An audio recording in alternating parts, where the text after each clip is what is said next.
While the increasing sanctions against Syria are drawing ever more parallels with the war in Libya, which is still fresh in many people's minds. RT's Tesa Arcilla reports. There's no evidence to justify the humanitarian war in Libya. That's the conclusion of filmmaker and independent journalist Julien Tiel. The beginning of this story, we got some allegation which has been elocuted and said to the United Nations Human Rights Council.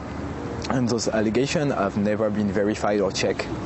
And this has been used also as material for the ICC case against Libya. On March 17, UN Security Council Resolution 1973 was passed, imposing a no-fly zone over Libya.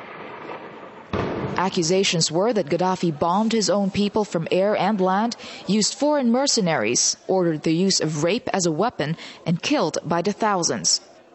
I can't prove that there was no bombing. All I know is that there is no evidence of bombing. And so I interviewed the man who went to the United Nations Human Rights Council, who is Slimane Bouchouguir. Slimane Bouchouguir was the former Secretary General of the Libyan League for Human Rights, now the Libyan ambassador to Bern in Switzerland.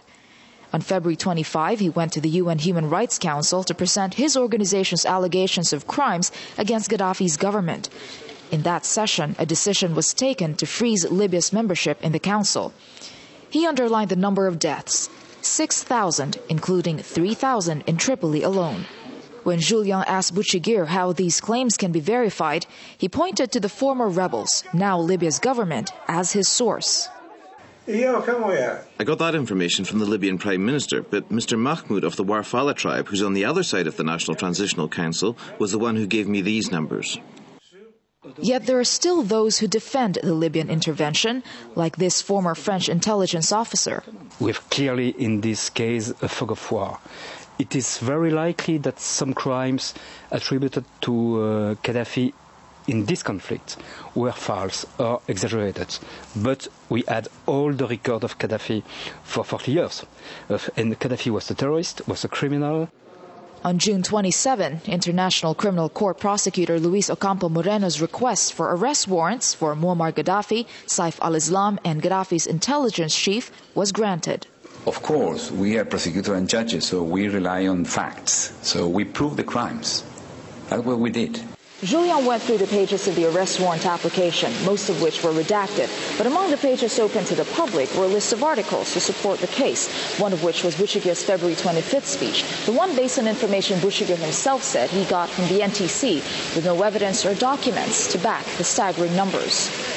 But those who raised questions risked being accused of taking the side of a man seen as a brutal dictator, already labeled by some world powers as the bad guy.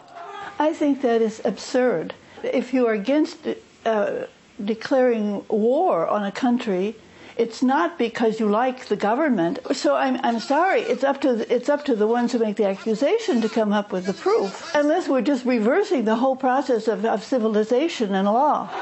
But international law, even cheerleaders of the intervention admit, tends to be sacrificed. I will tell you, you are certainly right, but I will tell you something which is not politically correct. I don't believe so much in international law. It's just a tool used in one hand or the other hand for political purpose. Regardless, Julien's point is simply this. With such legal systems in place, any claims, first and foremost, should be thoroughly investigated. A point he hopes will be heard before the next humanitarian war is waged. Tesa Arcilla, RT, Brussels.